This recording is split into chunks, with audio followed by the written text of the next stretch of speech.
Seja título de número 5. Vamos seguir a estratégia de ler os versículos que vamos abordar.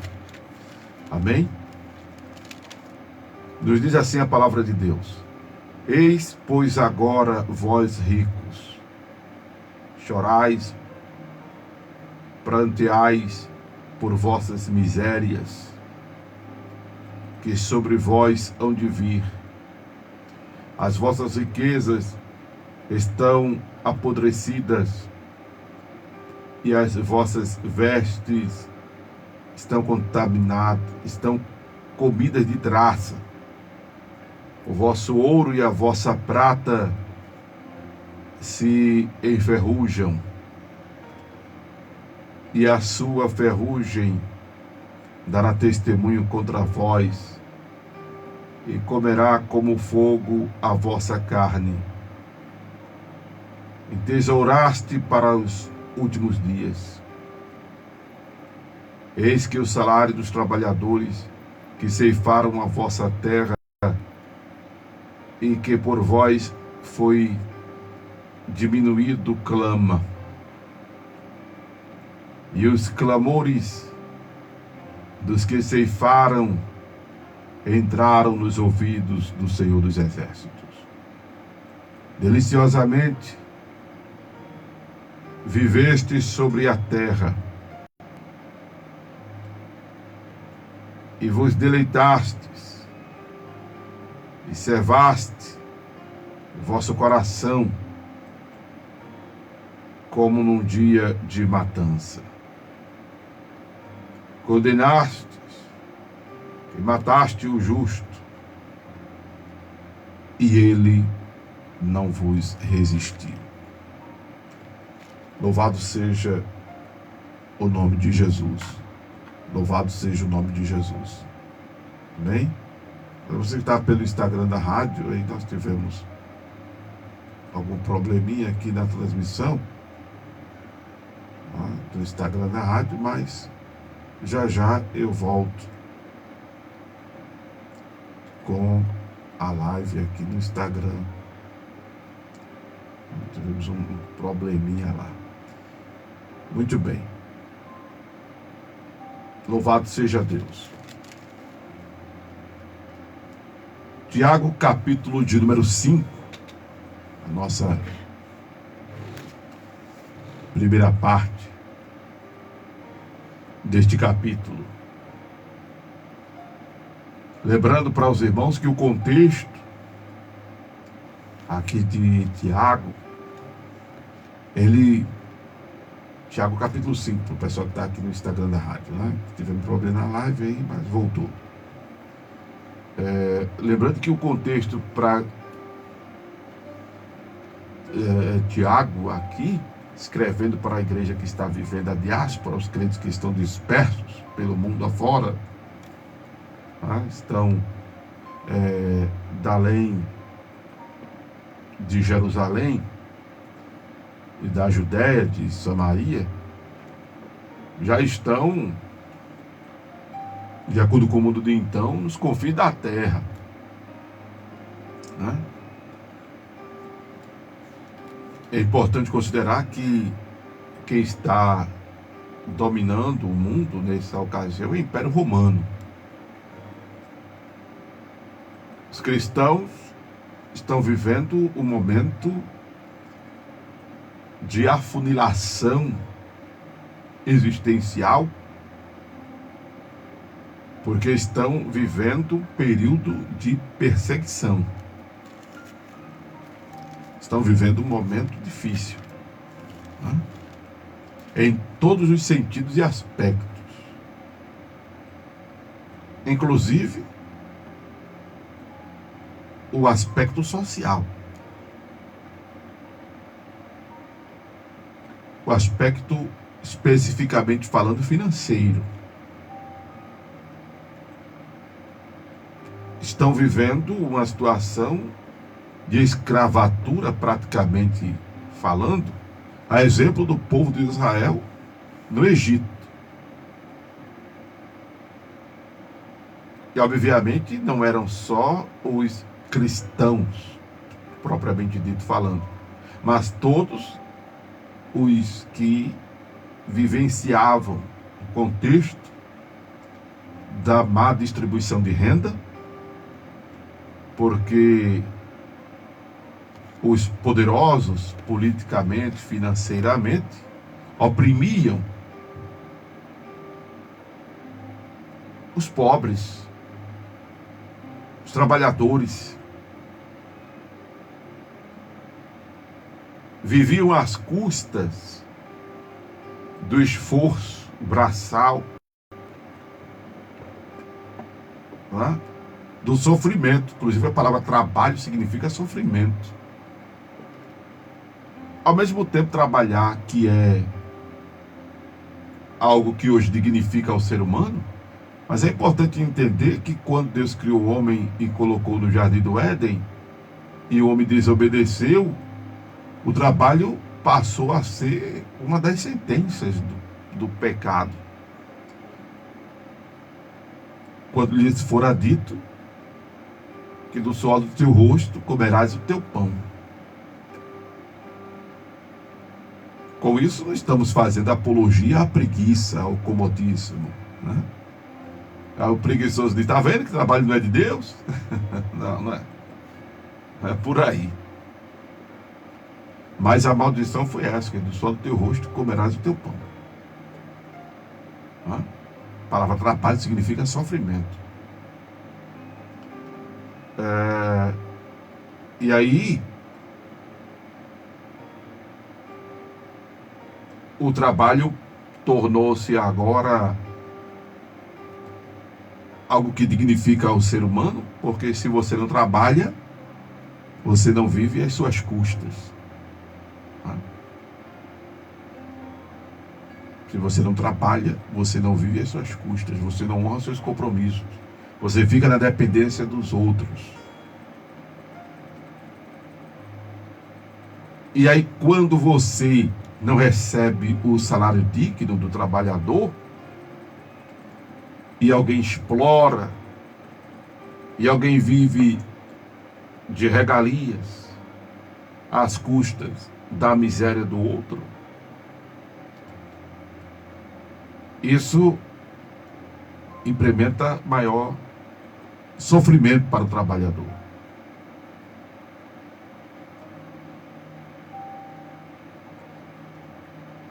E quando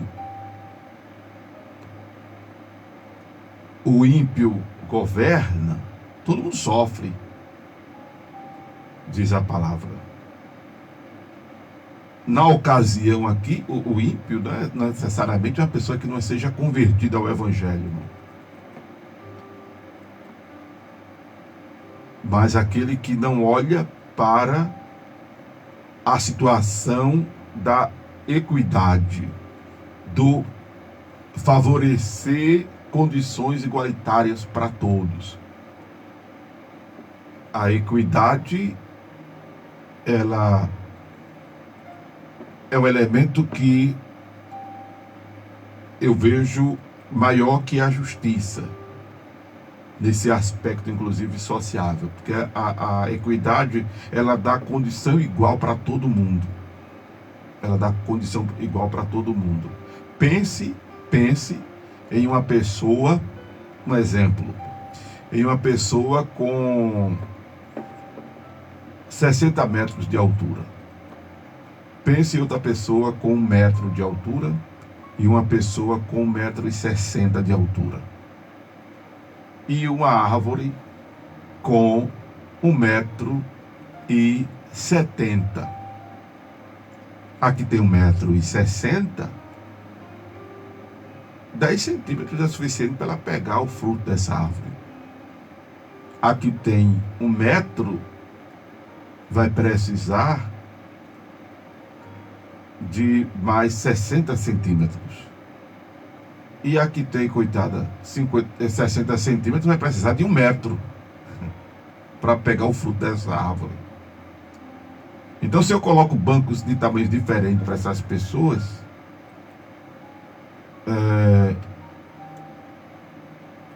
eu não estarei sendo justo, eu não estarei promovendo a equidade. Mas se eu ponho um banco correspondente à altura que cada um precisa para alcançar o fruto desta árvore, aí estarei com isso implementando a equidade. Entende? Aí eu darei um banco de 1,10 m para o que tem 1,60 m, para o que tem 50 centímetros, porque eu vou igualar ele à altura do que tem 1,60 m.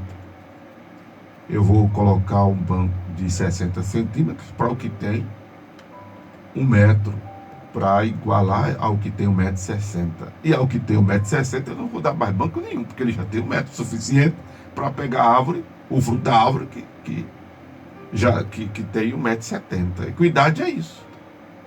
É dar condições favoráveis para os outros. Lembrando que o contexto aqui que Tiago está tratando era da opressão que os ricos implementavam aos pobres da ocasião, e que obviamente por ser cristão, está na terra, eles eram vitimados por a má distribuição de renda e pela opressão que os ricos implementavam sobre a vida dos demais. E aí Tiago chama a atenção para que esses ricos pranteassem as suas misérias que sobre eles haveriam de vir. Não é porque eram ricos, eu já disse aqui em outros momentos, não é pecado ser rico, não é pecado ter, queira ter para investir na obra. Eu queria que tivesse os ouvintes ricos agora, de Deus, me ouvindo, para nos ajudar nesta obra. Queira ter para investir na obra. Queira ter para investir na obra. Se você é aquele crente que diz, Senhor, eu não posso ter muito dinheiro não, para não me desviar. Então você é um crente que, misericórdia, tá ruim, viu? Tá ruim. Tá igual aqueles crentes que, quando tá chegando no carnaval, se desvia. Tá chegando no São João, se desvia. Não pode estar em vésperas de uma festa que se desvia. Aí tá ruim, irmão. Aí tá ruim. Pastor, mas não tem o caso de Agur, lá em Provérbios? O caso de Agur era a situação dele. Porque se você vier com esse pensamento de que crente só presta na prova,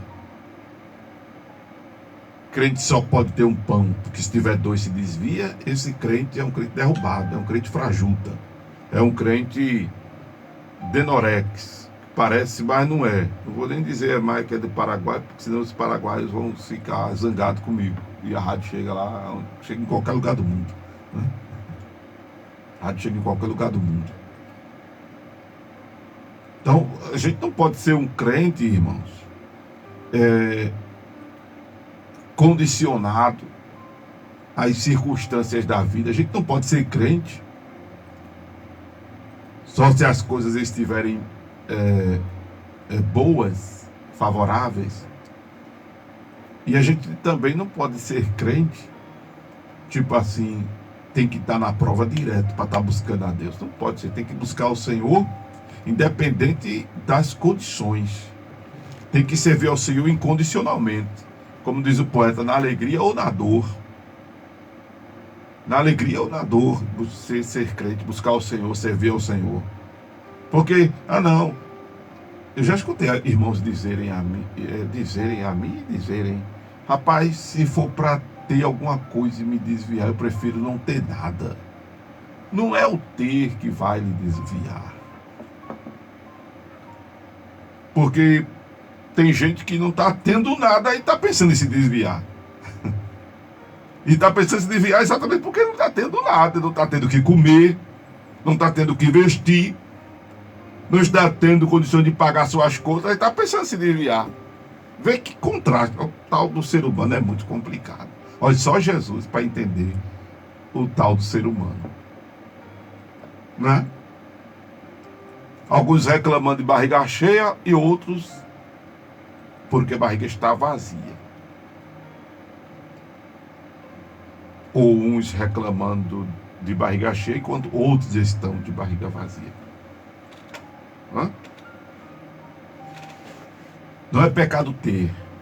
O que não podemos é amar o dinheiro sobre todas as coisas. A raiz, o amor ao dinheiro é a raiz de todos os males. Eu já fiz uma abordagem sobre isso aqui.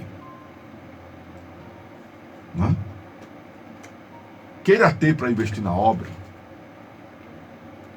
E outro detalhe, se você for fiel no pouco, você vai ser colocado sobre o muito. Aí você se desvia, a culpa é de Deus? Não, não pode ser de Deus.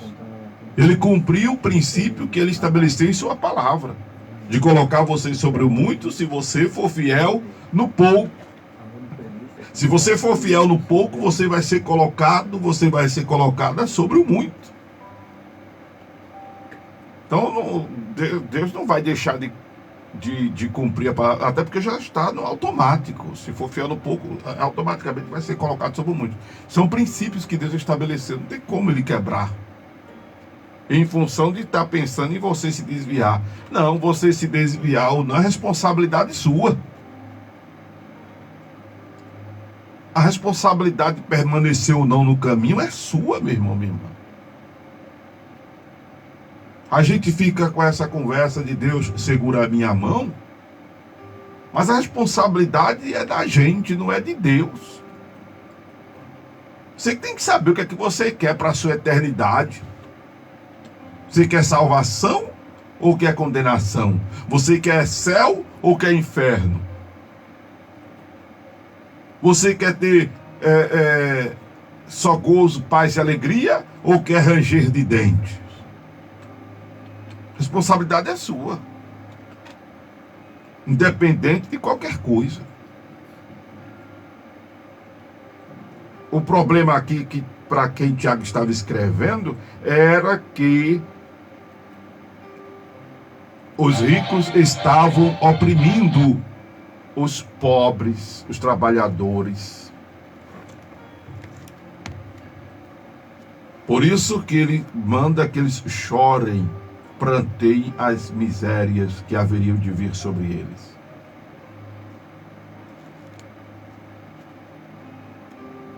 E aí Tiago continua que as riquezas estavam apodrecidas e as vestes estavam comidas de traça, e o ouro e a prata se enferrujaram, e a ferrugem daria testemunho contra eles, e comerá como fogo a vossa carne, e entesouraste para últimos dias. Observe o versículo 4. Eis que o salário dos trabalhadores que ceifaram as vossas terras e que por vós foi diminuído, clama. E os clamores dos que ceifaram entraram nos ouvidos do Senhor dos Exércitos. Todos vão dar contas a Deus.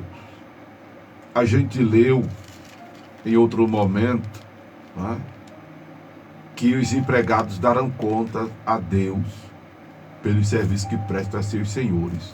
Agora a gente está lendo que os patrões darão contas. A gente já leu também que os patrões darão conta a Deus. O mesmo texto que fala dos empregados fala dos patrões. A gente já viu isso em outros capítulos anteriores. Amém? Como estamos vendo agora novamente. Vai prestar contas a Deus. Todos vão prestar conta a Deus. Ninguém ficará isento. Ninguém ficará sem esta prestação de contas. Não é? Porque digno é o trabalhador do seu salário. Louvado seja o nome de Jesus. Deliciosamente vivestes sobre a terra e vos deleitaste, e servaste o vosso coração como no dia de matança. Condenaste e mataste o justo, e ele não vos resistiu. Aqui é uma referência, sem dúvida também, até porque quem estava, como já disse, reinando era o Império Romano, e o justo aqui é o próprio Senhor Jesus, e como também já pontuamos para os irmãos em outra oportunidade, os cristãos estavam vivendo um momento de perseguição muito grande,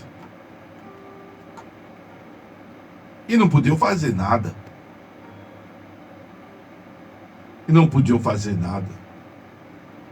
Quem somos nós diante dos poderosos? Hã? Quem são os poderosos que eu me refiro? Não estou comparando essas pessoas a Deus. Quem somos nós diante daqueles que têm o poder da caneta? O poder da caneta. O poder monetário. O poder judicial. Quem somos nós diante dos que têm poder político? Inclusive no Brasil a coisa está complicada, porque a turma fica fazendo leis para se favorecer, os políticos fazem lei para se favorecer, para se blindar, pintar e bordar e ficarem de boa. Quem somos nós? Meros cidadãos, que inclusive trabalhamos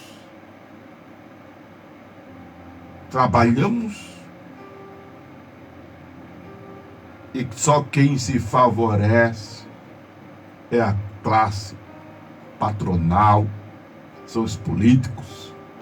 Estava ouvindo a reportagem dos bilhões que serão investidos para as próximas campanhas eleitorais. Bilhões, irmãos, e não é pouco não, é muito. Muito. Que parte deles que pegam essa bolada toda de dinheiro, parte disso é investido em campanha, parte vai para o bolso. Eles têm as manobras deles. Aí o que eu fico pensando é o povo como desculpa a expressão, como o povo é bobo, né? Que fica matando e morrendo por causa de fulano, de beltrano e ciclano. Né? E a coisa está mais bagunçada porque essa polarização entrou dentro da igreja evangélica, que ao invés dos púlpitos estarem sendo altar para a dispensação dos mistérios de Deus, estão sendo usados para defender fulano, beltrano, ciclano. Eu pergunto, vale a pena, pastor? Vale a pena a igreja, esse tipo de coisa? Pelo amor de Deus.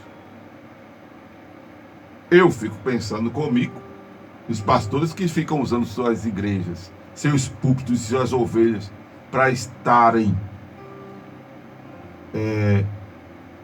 militando a favor de A ou de B, eu fico pensando que estão comendo algum dinheiro. Eu fico pensando que estão ganhando algum cala-boca. Eu pensei em uma época sobre isso, e quando averiguei, foi confirmado o que eu pensava. Tinha gente pegando dinheiro, comendo dinheiro, e o povo, as ovelhas, sendo massa de manobra. Eu escutei e vi tanta coisa. Misericórdia. Quero nem entrar nessa vibe, porque... Misericórdia. Então, o contexto de Tiago não diferencia muito do nosso, porque estamos percebendo uma um afunilamento existencial da verdadeira cristandade, dos que lutam por uma causa decente e honesta, justa, que é o reino, que é o evangelho de Jesus. Estamos vendo aí o pobre sendo oprimido cada vez mais. Estamos vendo quem tem mais passando a ter mais e quem tem menos. Eu me lembro agora das palavras de Jesus: até o que tem será tirado. O pobre ficando mais pobre ainda. Mas a palavra de consolo que nós temos da palavra de Deus, irmãos, é que todos vão prestar contas. Mas não pense você, porque é pobre, que você vai ser inocentado, não. Eu sou pobre, eu estou de boa com Deus. Não. Se é pobre de espírito, sim. Porque bem-aventurados pobres de espírito, porque aos tais pertence o reino de Deus. Ser pobre de espírito é ser humilde, é ser dependente de Deus, né? É ser manso de coração, é liberar perdão, é se humilhar diante de Deus. O pobre de espírito é o dependente de Deus. Não é porque é pobre socialmente falando que está salvo, que está justificado, que está inocentado, não. Porque tem muitos pobrezinhos socialmente falando que é orgulhoso, que é prepotente, que é metido a besta. Tem um bocado de pobre, não tem onde cair vivo. Porque cair morto cai em qualquer canto. O pessoal ali falando tem onde cair morto. Mas vai cair morto, cai em qualquer canto. Mas não tem um teto próprio. Não tem um teto próprio. É besta, é metido a besta, é nariz empinado, é cheio de orgulho, é cheio de coisa. Como não é todo rico que vai ser condenado. Porque graças a Deus existe. Eu conheço pessoas ricas que são pessoas que são diferentes. São diferentes. Interessante, eu nem pensava em fazer essa abordagem hoje de Tiago, porque eu confesso a vocês que eu só vim reler esse. Eu me lembrei que estava no capítulo 5 de Tiago depois que cheguei aqui. Tive uns dias aí muito tumultuados, né? Mas eu me lembro de nessa madrugada de segunda-feira, eu acordei com a lembrança de umas palavras de um ex-patrão meu. Ele disse uma vez assim: Pastor Amaro, problema que dinheiro e remédio resolve não é problema. E não é que é verdade? Não. Tem dinheiro, acabou, vai ali, resolveu. Acabou o problema. Tá com a dor, toma um remédio, passou. Não tem problema mais nada. Bronca é aquilo que o dinheiro não resolve, que o remédio não resolve. Aí acaba se vê, né? Em ar puro. Acaba se vê sem saída. Mas aí eu tive um sonho, eu estou me lembrando agora também, aleluia, que eu me encontrava com um casal de missionários e alguém me servia uma bandeja com pão. E aí eu dizia à pessoa: você quer me engordar, hein? Aí tinha uma conversa bem amigável entre eu e esse casal. Aí eu olhava para o varão e dizia: né, benção? Deus não vem, Jesus não vem buscar a aparência. Ou seja, eu poderia comer de engordar, como fosse. E a mensagem, aí eu me acordei: Jesus não vem buscar a aparência. Oh, aleluia! Me acordei já com uma mensagem.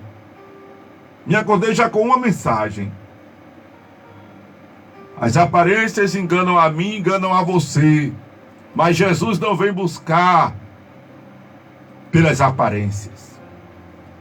Me lembro agora do texto sagrado que nos diz a palavra: o homem vê o exterior, Deus vê o coração. Deus vê por dentro. Louvado seja o nome de Jesus. Então, meu irmão, minha irmã, eu quero dizer a você algumas coisas, como já tenho dito. Primeiro, sirva ao Senhor incondicionalmente. Incondicionalmente. Sirva ao Senhor incondicionalmente. Sirva ao Senhor com determinação.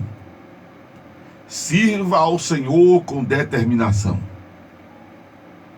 Seja fiel no pouco e você vai ser colocado sobre o muito. Aleluia. Queira ter para investir na obra de Deus. Queira ter para investir na obra de Deus.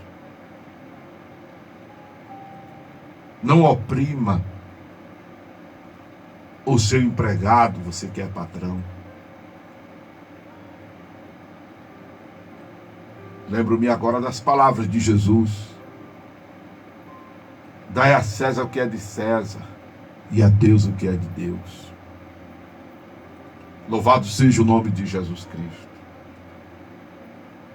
E não esqueça, todos haveremos de prestar contas. Eu me lembro que eu virei o ano de 2024 para 2025 enfermo. E a primeira mensagem que eu recebi no primeiro dia do ano, eu estava no sofá de casa, deitado, não estava bem, mas recebi uma palavra do Senhor. E foi a minha primeira abordagem neste ano de 2025. Está aí no YouTube, Acorda a Bênção. Foram 4 palavras que eu recebi para este ano. E uma delas foi que haveremos de prestar contas. E mais uma vez me vem essa palavra ao coração. O dia do juízo. A gente está empurrando com a barriga. Tem muita gente empurrando com a barriga a sua vida. Sua vida cristã. Tem gente que está vivendo como se não fosse prestar contas. Tem gente vivendo como se não fosse prestar contas. Políticos vivendo como se não fossem prestar contas. Pastores vivendo como se não fossem prestar contas. Irmãos todos vivendo como se não fossem prestar contas.